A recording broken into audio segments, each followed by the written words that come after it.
We are now back in Fred Hellerman's living room. Oh, It is now May 26, 2016, and we're continuing our conversation with Fred.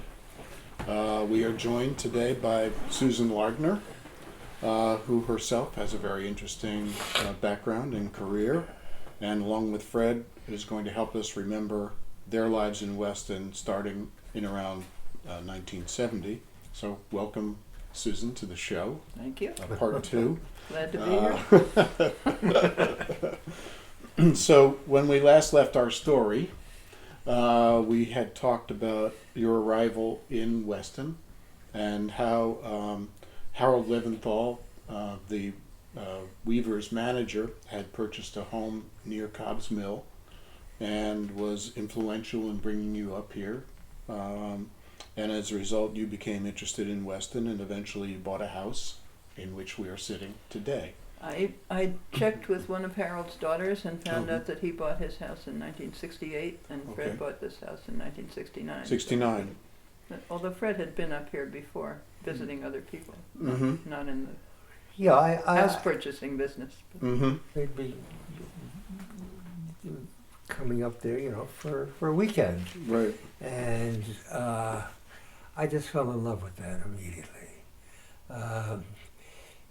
And it was a very, very important place for me. So in the summer of 1970, you two were married right here on this property. From here, from this Under house. the tree by Jane Atkinson. Oh no, she did. No. She did Caleb's wedding. Sorry, Right. by It was Shook. Euclid Shook. Euclid Shook. Shook. Yes. Yes, Sorry, we- I forgot. I- About Jane I Atkinson was much I later. got that because Under we that big It's in the story, but yeah. Right. The New York Times did a very interesting description of And- your and- wedding. and in Newsweek it was written up because we were the first we were the vanguard of the new Charlotte Curtis New York Times social page. She decided to jazz it up. So we're honored And here in Weston to have been part of that. The description is somewhat colorful. of Oh, it the was a wedding. wonderful, there's wonderful wedding a couple we of had. errors in it. Yeah, I won't specify. yeah. Well, it was very well described in the newspapers at the time. And is the rumor that the number of your guests went skinny dipping, naked No, after the wedding? Is that factually correct? absolutely No. not. It's, Harold okay. Leventhal? So- No. Right. So you deny that. Well, we had a lot of strange people. That's not in there. No, that's in another article. I Oh. found another article that says that. Not true. No, but it was a Two swell respectable wedding. bunch. I see Alan Arkin was there. That's right, Alan. Alan Arkin was there. My uncle and aunt, Ring Jr. and Mhm. Francis, Right, Francis. my sister and brother. We had all kinds of other people there. I can't remember. Well, those How were did the you main ones. know? How did you know Alan Arkin? How do you know Alan Arkin? Oh God, no. Through Harold, or singing. Well, we know him from singing. Actually, I knew Alan from the time he was living in California. He wasn't an actor then. He wasn't a singer then. He wasn't anything then. Mm-hmm. He was a 17-year-old or 15-year-old living there. And it's just a few years later that he came to New York and Was it Beginning Almanac of a- Singers, or what group No, was no. No, he came he? into, Babysitters? I'm not exactly sure what he came into, but he did end up at Bennington College because Bennington was, they were in a drama school Okay. up there, and they had no actors up there. They were all girls up there, so they needed male singers. So Alan got a job. So he was originally a singer. He was a would-be actor. He was part of a group, a singing group though, well known. No, Almanac Singers, no? No, he wasn't well known there. Nobody. I didn't mean that Bennington, but at some point in his life, he was part of a singing group. Oh, well, that came a little bit Much later. later? Oh. He joined a singing group there, and very, very successful. Very successful singing group. And Babysitters? it became a little. Was that the name of the group, the Babysitters? The babysitters Was one group. was. The Never babysitters. mind. Okay. Well, enough about Alan Arkin. He knows him through the music and theater business. And your uncle Ring Lardner Jr. you mentioned was Yes. there. I can't remember. I meant to check when they bought their house over in Stony Brook, but it was very nice to have them here. It was very nice having them here, yeah.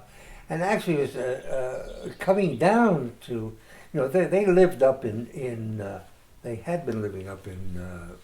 They lived in New Milford for a while because when he was blacklisted, Yeah. he had to live. After he got out of jail, he moved. But they were basically New Yorkers, and they moved here. Mm-hmm. And they moved because we were here. Mm-hmm. Well, we were here, and they would come and visit us, and they knew a lot of people there, and a lot of actors and a lot of people,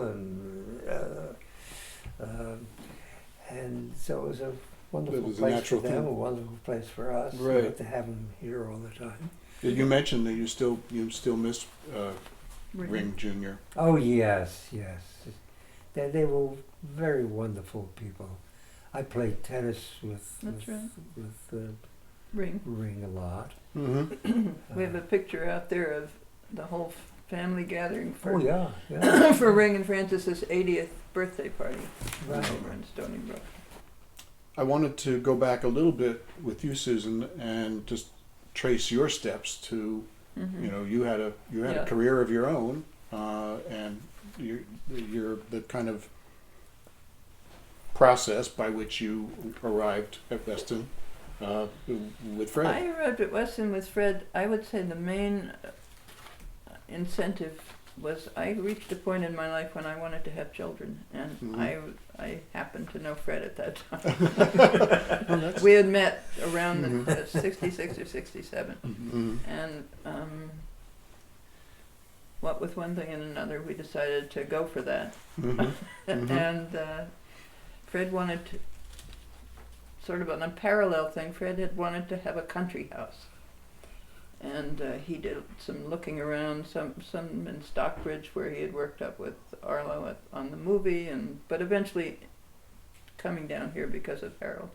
And I was prepared to move, I wanted to have a baby, and that was it, and I moved here because Fred moved here. We didn't get married for a while because his mother was sick and we were waiting. We were 4 months pregnant.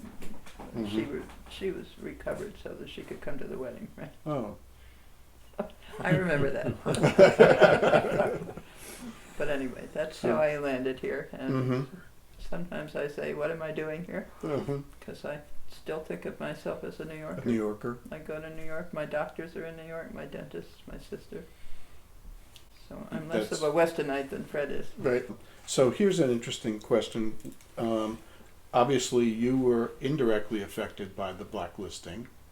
Your family was affected, and Fred, of course, was big time. It was really accidental. Was that a coincidence? I mean, Just a total obviously, coincidence? politically, Fred and I are generally on the same wavelength, but it was the blacklist is not really a connection. I mean, it is a connection, but it's an accidental one.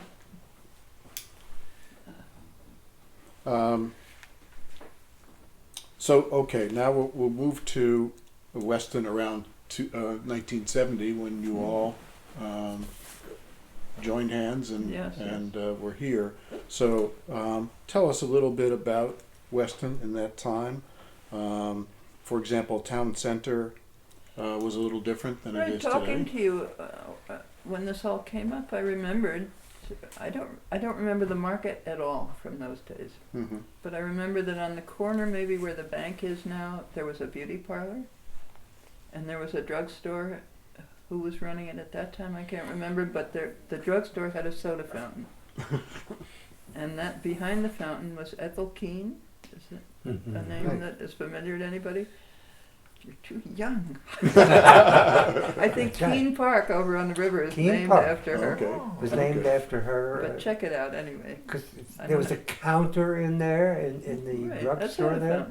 fountain. And the only other thing I remember from the time is the hardware store was run by two brothers. I don't think they were twins, but Mm-hmm. and And so that little thing on River Road, there Park. became a little playground, little children's playground. park. Oh, And they okay. named it for her. And they named it in her honor. For whatever reason, I don't know. But Yeah. I just remember her as somebody behind the fountain. And did you take your kids there? Was that? that No, our park? kids Place? were too old. No, but, we did take them there. We did. There weren't You two. did, yeah. Yeah, not a lot. Eventually, they got too old. Yes, and they brought one of their kids there. I went Oh, is there that with right? Caleb and his And son. how about the famous lunchbox? Was that Silas. there at that time? No, that came many No, although years later. there was a lunchbox, and the dry cleaner was in a different place. That was where the market is, sort of on the corner, across from the liquor store. And I guess the liquor store was there, but I remember the beauty parlor because it seems so strange now that there was such a thing. I never went to it.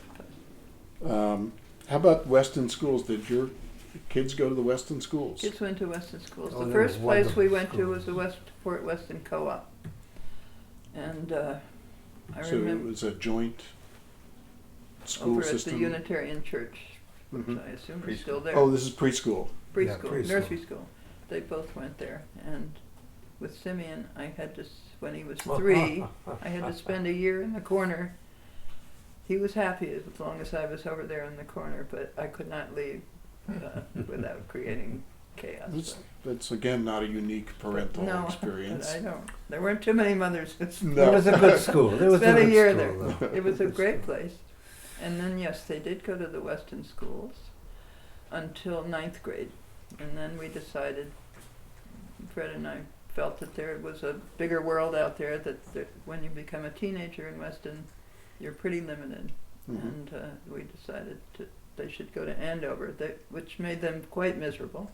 Mhm. Because, of course, at the age of 12 or so, They you had- have a lot of friends and attachments, and Mhm.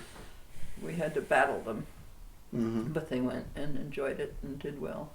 Was that were they commuting or were they living No, a boarding school. Yeah. I remember one of the things I remember about the school is running a carpool. This was, I think, either for the nursery school or the elementary. I drove a Volkswagen Beetle. Mhm. I had 4 or 5 children packed into it. I smoked. There was no such thing as seatbelts. That's like the beauty parlor. A vestige. But I picked up kids along Good Hill Road and one on Steep Hill. I can't remember his name now. But and then I kept an eye on things at the schools, just because the kids were both very bright, and I wanted to be sure that they were being taken care of. The kids were very well taken care of in For the most part, they the were. schools. Mhm. Mm-hmm. Because the schools here were just absolutely wonderful. Really There was a wonderful schools. math teacher in elementary for Simeon called Diane Besh, who gave him special attention, and the greatest of all the teachers, I think, was Doris Fiatakis. Ah, well, Doris. she's so special. That, She was just wonderful. She For retired Simeon, just a couple of years ago. I've seen her recently because Yeah. I work for Literacy Volunteers now, and she came. I think she does too. But anyway, she got in touch with me. Fantastic. Yeah, she oh, was. she's a wonderful she was character. wonderful. Wonderful friend.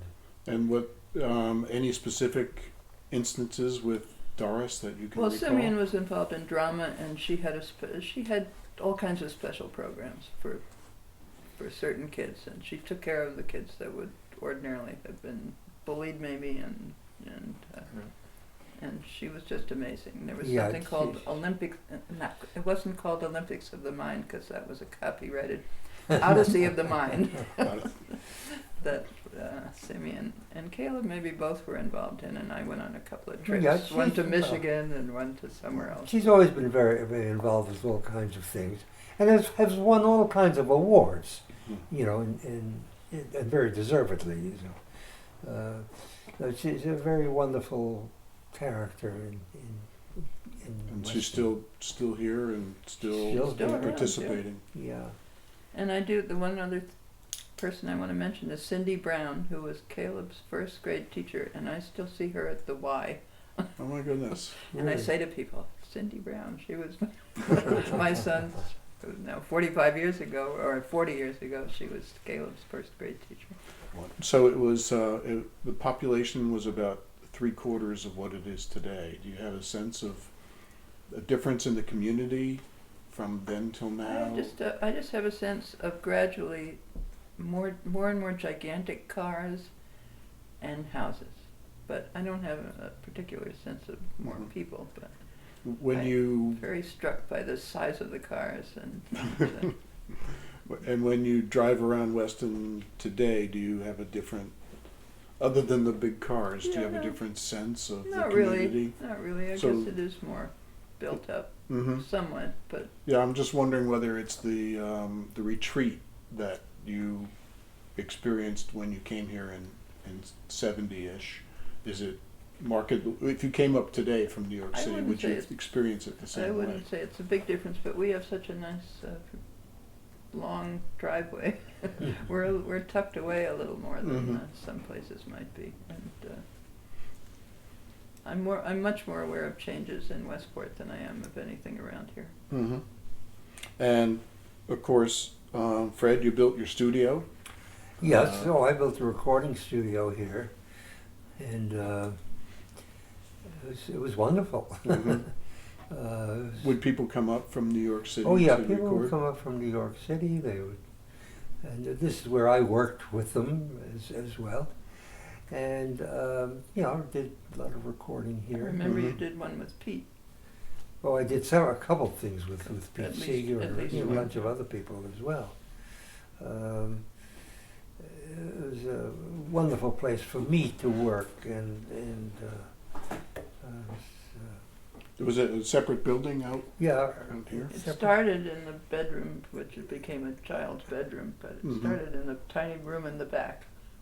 And Fred kept buying more and more equipment. Yeah, in those electronic days, equipment. that's right. And then we connected the studio to the house.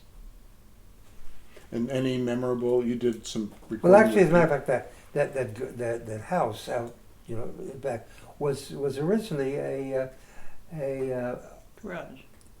garage, a dirt covered garage, you know, and I turned it into a recording studio. Mhm. What can I say? That's the place where I wrote music. I was That That was- became his home. that was my In there my, all the time. my musical home. It's where anything I ever learned for myself about music, I learned in there, Mhm. and I wrote some very important music in there. And how about there's a mention of a theater workshop? Oh, well, it wasn't. It was. It involved a lot of people in the Western who were in the arts. Was it started in other by words, Keir DeLay? well, Keir DeLay was living here, and you know, Keir was a good friend, and Ayla started. yeah, well, Hayla started, of course, and you know, her husband, Mhm. and I was very, very close to Hayla, and I'd written a couple of shows with her, and she was a wonderful, wonderful character, and a wonderful actress, Mhm. and a wonderful everything, you know. So what did the theater workshop do? Oh, the theater workshop. Well, I think that Haley was very responsible for getting together a lot of people who were trying to get, you know, people all together in the Mhm. theater in the theater industry, and and that started a theater workshop. The whole idea was for people to be able to try things, and it was a wonderful.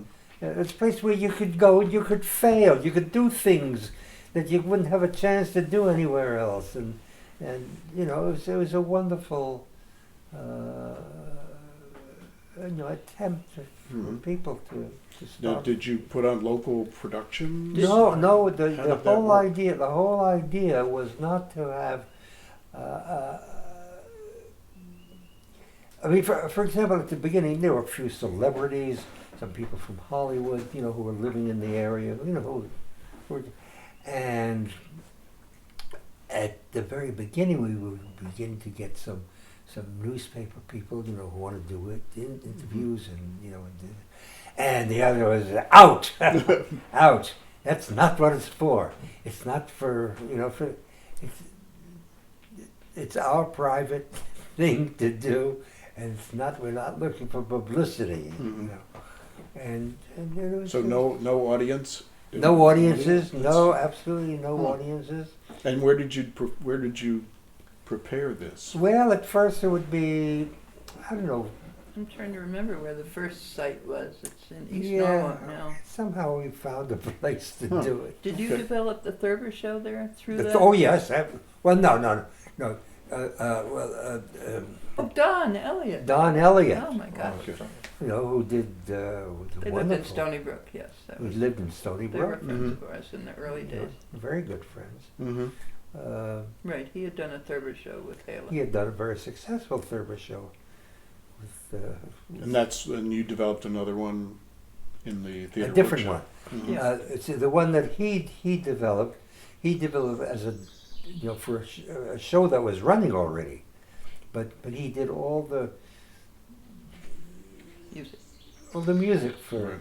you know, for it, and the wonderful music that he did, and you know, and that's what he did. After that was running, and Hala started to put together that Thurber Carnival. Mhm. Right. She had Thurber produced that. But after that, she wanted to do another Thurber show with, you know, full of a lot of Thurber things, of course. But she wanted to have little musical shows inside the thing, not just writing some incidental music, Mhm. which he had done for the first show, and he did some wonderful music there. But now she wanted to do a show where there were songs that were done in the show Mm-hmm. itself. Show within the show. Yeah, and that's what she came to me for. And you know, and I worked on a show for her, which was a very good show. We did it a couple of times, a couple places, and so on. I think it was performed, I remember, in Denver, which is where Halen Yeah. had some kind of a Yeah. base. Right, we had done it in a big show. And around in- here a couple of times at least. Well, yeah, we also did in the summer workshop, in the summer Westport. theater. Mhm. You know, we did it here. Now, would you perform in this? Oh, or- yeah, or yeah, you yeah, actually yeah. would- You were performing? Yeah, I was performing in it, or was I? I'm not sure I if remember Tom's. I mean, I had written all the stuff for it. Right. It was nice. It was, So this theater group, that was pretty important. you. No, it Well, the wasn't theater really workshop. terribly The third What? workshop Oh, the was very theater. important to you Yeah, theater workshop was something Right. else. for a long time. That was, yeah, for a long time. But in that vein, then you worked on the Outlivers. Oh, the That's how I first met you, because you were looking for a copy of the Outlivers. Right. Well, So well, recently. no, what happened Right. was the Outlivers, they were doing this movie of, you know, of it, and so they'd asked me to, you know, to do a movie of, Music. no, not music, of, well, yeah, I mean, it would involve music for it, Um, Sort of a soundtrack. yeah, soundtrack for the Mhm. movie, and it was a good movie, some good music. Yeah. Well, Christopher was the narrator of the Yeah. movie. Did you get a? I don't remember from watching. I did watch it at one point. Did you get personally in the movie? No, I got credit for the music. Right. I don't think Fred was in it. You were not in No, it. but I don't think I was. A lot of local celebrities were in the movie. Any other memories of the Outlivers? That was what, the 200th anniversary of the town or something. Yeah, well, it was a good movie. It was a good movie, and it was a good music score. I was very pleased with that. Hmm. And while you were up here, did you ever perform locally, like at the Reading Roadhouse or something like that? No, never did that. Hmm. How about Weston politics or Weston boards of? We Education never or were on anything? any boards. I think we went to budget meetings occasionally Mhm. at one Yeah. stretch of time, Yeah. supporting the education budget, which was always seemed to be Well- a big precarious issue. Do you remember going to a peace rally with Simeon in a little folding baby carriage, and there was a photo in the Weston? paper in the center. Oh, where okay. we, No, this is in Westport. Mhm. I was in Weston Oh, you were. at the Weston Center at Oh, this I see. peace rally, Yeah. and you The were Weston probably Center there too. Peace Rally. Yeah. Yeah, but anyway, it was such a refreshing thing, and I felt so good about Mhm. being there, and I felt so good about because this was just about the time that we'd moved into the house up here, and I felt very much at home. This is our home, and of course it was the same time when I was saying that all my friends were all getting subpoenaed, what I called subpoenas Subpoena envy. envy. All my friends. So It's an exciting time. it was that it was Definitely. that it I was. miss it. So, well, if we wanted, again, off topic, if we wanted to recreate those times, what we would do is institute a draft. If you had a draft, you would Including recreate women. Vietnam right now. That's an aside which we can edit out. Okay, so let's talk about I'm with you. your main social activities in Weston, in particular some of the interesting people that you knew in Weston at the time, some of which you've talked about previously. So let's talk about Alice Delamar. How did you know Alice, and what? Well, I never got terribly friendly with Alice. My most basic, things were on to Sandy Jackson and Gene Watts. Mm-hmm. Gene Watts, the brilliant painter who had that fantastic, figure there. Mm-hmm. And Did she know Alice? Is that how oh yeah, Alice yeah. became the That's connection? how that. They were, She as I understand it, they were kind of tenants on the general Delamar property, right? yeah, but she wasn't paying for it. No, but No. she was the kind of patroness. Yeah, Alice Delamar had. She was sort of a patron of the Yeah, arts. she was and a she patron would of- put yeah. people up on her Yeah. property, which I guess was very important Yeah. to the development. And of course, she was right just across the road Haven. from them. Mm-hmm. And Sandy was he's the one that kept the stream all stocked with trout. Mm-hmm. It's a thing that he had to do for Alice, and that's so that came time. What do we have for dinner? Oh, let's have some trout today. And Sandy and I would go out to the stream, pick up some trout, and we'd have dinner. That was next to the Cobb's Mill, the stream next to the Cobb's Yeah. Mill. the stream right behind their house. It's so, but sometimes we'd go over there and we'd swim in the pool there, and in Alice's house, but I never really knew her. Mhm. Tell us about Ralph Allswang. Ralph Allswang was a wonderful character. Ralph Allswang was, well, first of all, he was an architect.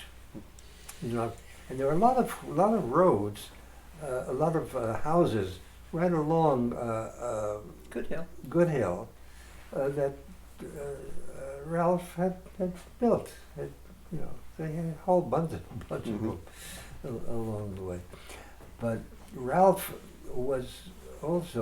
had also been a scenic designer, a Broadway scenic designer. Mm. He was the designer for a lot of very significant. And he was in Weston. And he lived right on. Fred. No. When Fred told me that when he first knew him, also he lived up here in one of these houses on Good Hill. But when we Yeah, that's the knew first- him together, he was on Farrell. Is that No, part of Weston? when he was on Just on the edge. he was introduced there when I was with Sandy and Gene. Gene one. They're the ones that brought me over to Ralph. Mhm. Now it turns out that Ralph was a good left winger, Mhm. and He was a great guy, both he and his wife Betty. yeah, and his wife Betty was a swimmer. She was with the World's Fair, so whatever. Mhm. But they were wonderful people. And their son, Ralph Jr., became a photographer, the Clinton photographer, White Yeah, House photographer. White House Oh, okay. photographer. That's the- I don't as know a what's side happened to thing. him since. But Well, I'm sure he's fine. He's doing okay, I'm sure. Antonio Fresco, Frasconi. That the woodcut of Woody. Woody Guthrie Mhm. is his. He was a famous woodcut artist. That's woodcut. Also left Wow. wing. Nice. Yeah, left wing. Good. Well, There's a theme. Enthusiastic. he did a Very lot good. of stuff for the magazine, The Nation? The Nation. Hmm. He did a lot of stuff. And how did you know him? Yeah. Because that way, Just- yeah. I don't But know. no, but he lived in Normal. Norwalk, Mhm. and so we got. Well, actually, I'd known him from. No, I'd known him even well before I that. think you did, but I don't When remember how. Pete Seeger, before he moved up to, Beacon. he had a house on McDougal Street in New York, and that's where So he lived. then you were in that neighborhood. That's where the Weavers first got together, Right. and he was a big center of a lot of good activity there. And he had different people living in there with him. And Frasconi lived in there Mhm. Did he? with him for a while, yeah. And how about Keir DeLea? You mentioned him briefly. Oh, well, yeah, very friendly with Keir. Now we know him. The way I would know the name is from 2001 That's his big. That's Uh, what makes All kinds of things. yeah. his moment of fame. But Space Odyssey. I thought that Kira and Susie were key people in the foundation of the theater workshop. Oh, yes, no, and they were. Oh, okay. They were very Mhm. much so. Getting back to the basics. Mm-hmm. Yeah. So here's a name for you, Fred Brooks. That's me. We found So tell me another- about Fred Brooks. We found another pseudonym the other day. What was that on a book? Fred, also an FB. Okay, tell about Fred Brooks. Yeah. So who's Fred Brooks? Fred Brooks was for a long time when I was blacklisted, and if I wanted anything done, I would use a different name. So I used a different name. But as a matter of fact, yeah, there's a little thing. I had done a lot of work with Belafonte. Belafonte was an old friend of mine, and I worked for him a lot. And I wrote and recorded a lot of songs and arranged a lot of things for him. So, and Harry and I we've been very good friends through the years. And he told me. I would go up to Harry's office. If I had some new songs, I'd go up and, so I was up there one day, and I had, we were bullshitting in his office, in a nice plushy office, and so we were talking, and just then. He had a guy at the time who was his conductor, and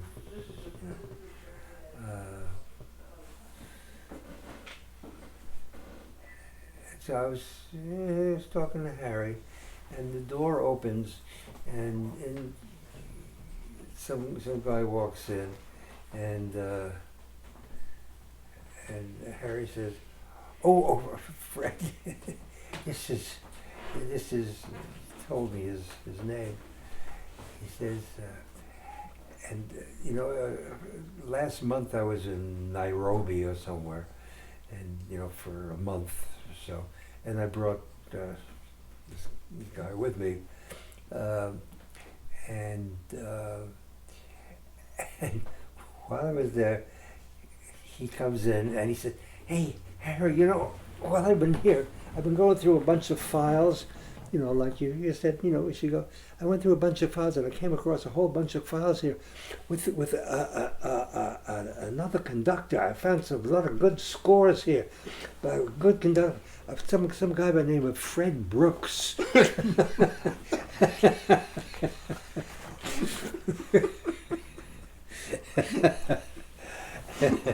And so Harold straightened him out and said, this is Fred Hellerman. Wow! So eventually you were able to give up Fred Brooks and become Fred Hellerman again. Yeah, all over the place. So Woody Guthrie, you have Woody, of course, I knew him very well. All the time, when I'd be down half the time he spent at Pete Seeger's house on, Bleecker Street. Mm-hmm. And when he was away, Woody was all over the place in California, and he's. You have talked about visiting him in the hospital with Harold. That was sort of an interesting story. Yeah, that came. Of course. There was very. And we were very close to Woody. Just as a guy that we knew constantly, Mm-hmm. very significant guy. Wasn't well known very much, but In his day. But we certainly. And tell us about the visit to the hospital then. Yeah. Well, at any rate, when Woody was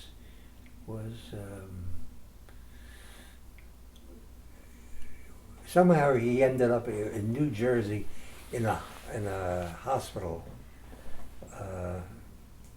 in a mental hospital in New Jersey. And as far as I knew, Harold and I were the only ones who knew where he was. And so Harold and I, one Saturday morning, we got in the car, we drove out to wherever it was, and to see Woody. And that was an experience. And it went like this. We went in and just can we help you? Yeah. Well, we came in to visit Woody Guthrie, and we want to find out. We're friends of his, and we don't know anything about him because he has no, whatever about that. So they put us up with this doctor who was going to take care of it, so you can go see him. Now, I don't know if you remember a character in a movie, Hollywood movie. 'Cause he was in there all the time. He was always the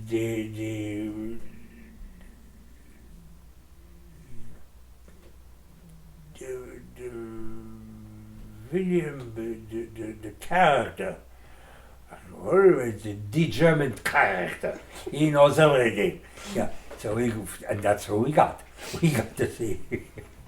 The doctor. And we got to see the doctor, and he goes to the file.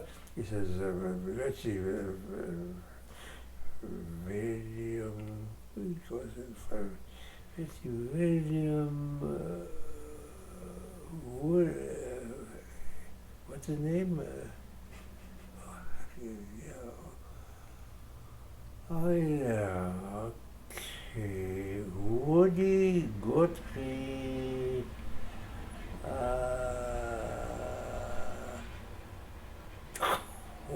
Very sick man.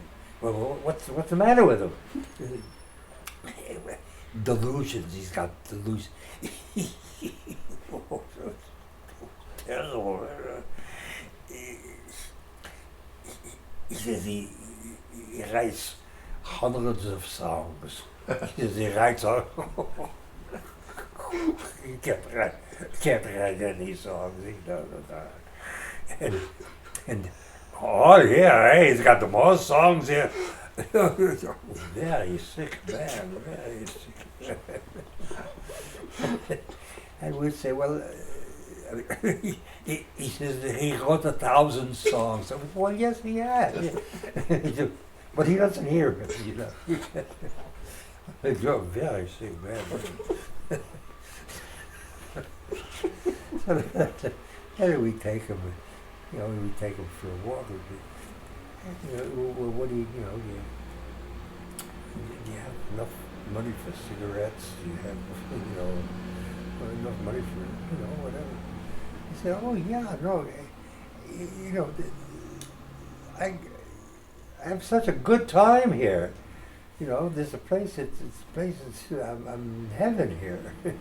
And they all take good care of me, and they give me good food and good cigarettes and good everything, And he said, but hey, you don't have to worry about me. I mean, I'm just having this, I can stay here forever, And he said, and first of all, and other things, it's the best place in the world you could be, because I can get here and I could say, I could say all kinds of things that I wanted to be said. They said, and this is the place where I could say anything I want, and and you say the things they stick you in jail.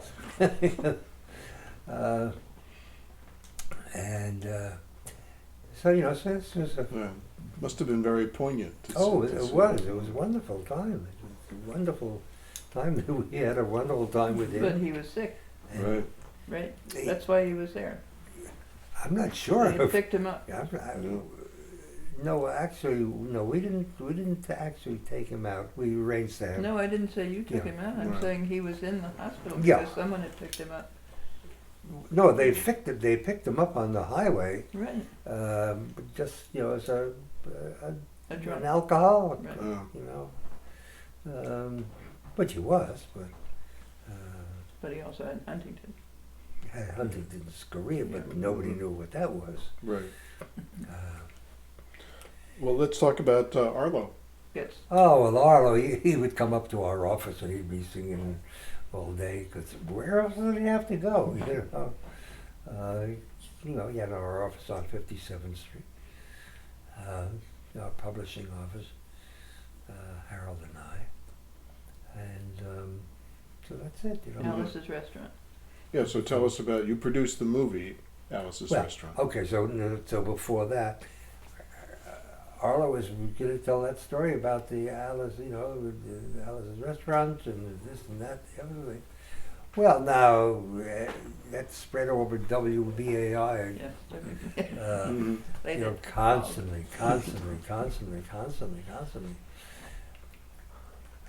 Ultimately, you know, everybody knew it, you know, and so we were able to, Harold and I were able to get Warner Brothers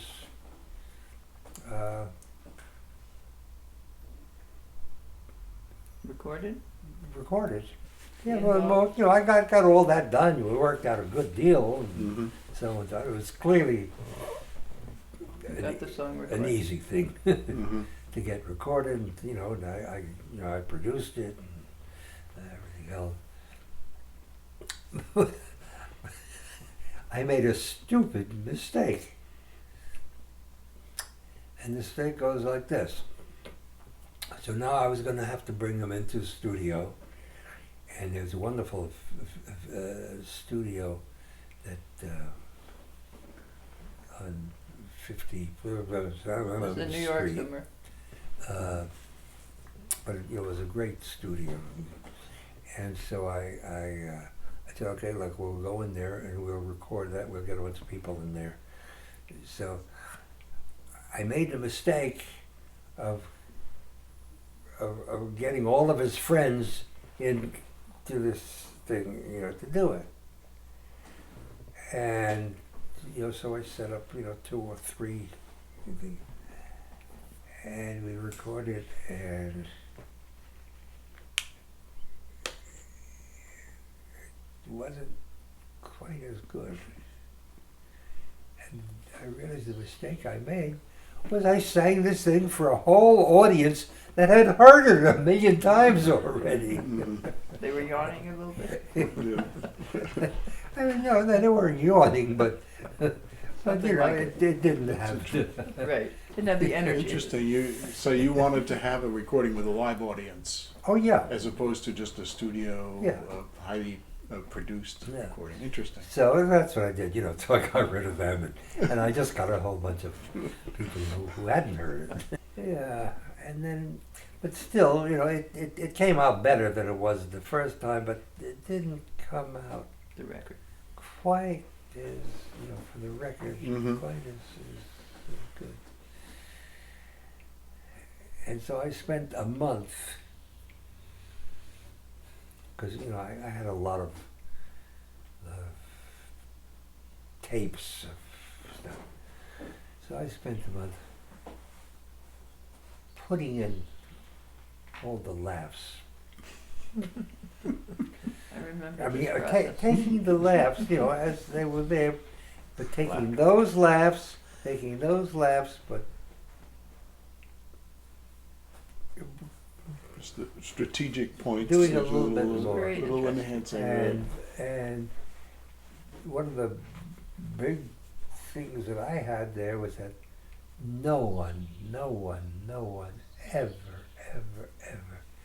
said that any of those laughs were. They didn't realize. Because they weren't. They were real laughs that I was able to stick in there. Right. You know, with the And you right. did that work in here, in this studio. I did that thing where I remember.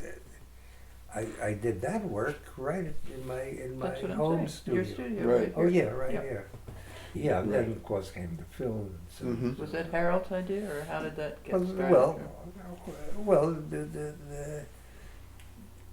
the whole deal was to do number one The record. the record and you know and the Oh. movie. So it was always contemplated to do the movie. yeah Uh, yeah that was all part of it. Probably move on. How about Peter, Paul, and Mary?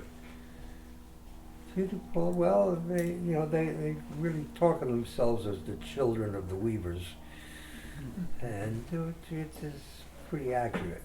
Mhm. Yeah, if you think about it. Mary, I've known since long before, since she was about 15. Washington Square, right? And, you know, with 2 collies constantly, Mhm. and so on.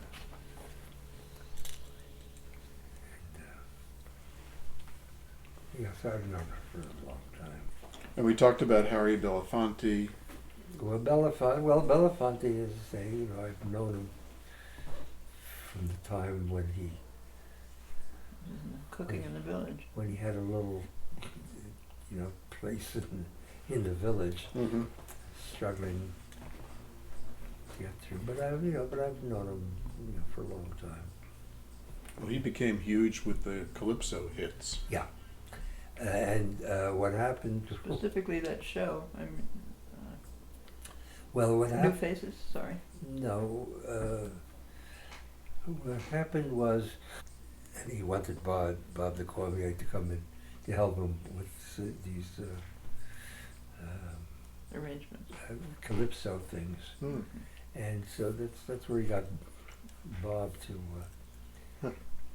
to do. I remember that album very to well. do all that stuff. Yeah, It was huge. It was huge. Explosive. Yeah. Yes. And he didn't deserve it. Nobody deserved it as well as he did. So I just one last personality would be the obvious one, Pete Seeger. And your collaboration with him, you've mentioned him several times, obviously. Oh well, yeah. And we all miss Pete. He was an institution in this area. Yeah. Oh yeah. No, he's there's no one comes close to what he's done. I mean, I've had big arguments with him. Mm-hmm. I've had big arguments with him. For example, where I remember there was one point where kids were coming up to him, and he wants this, he wants that, they want this, they want that, and he got into some kind of kick where he was saying, "Well, forget about whatever you know, anything you ever know about it, forget about it, just go and do it," And when he went through a whole thing, don't go studying Don't any learn of that things. stuff. Don't learn any of that. And I said, Peter, how can you say that? How can you tell kids to take books and to burn them? And really we used to get the big arguments about that because this was the thing he was into right now. And we had some pretty tough arguments, he and I. But at the same time, he was always into things that, and I made fun of a lot of it. I even wrote one thing which I don't play anymore because it was one of making such fun of him of all the thing that I did that I wrote. I I don't remember. I remember you did a Bob Dylan joke thing about wind or About what? about something related to blowing in Blowing the wind. in the but wind. You did some kind of a wind song, but that wasn't had to do No, with Pete. that wouldn't repeat. Mm-hmm. But at any rate, it's when all this thing of cleaning up the rivers and this and that, and the other thing. Right. I did a thing that made fun of it, and I just Maybe not I now. just put it away. So, It's a very sacred topic. last couple of questions. Do you listen to music today? No, Okay. Why is that? I find it is so anti-music. It's such crap.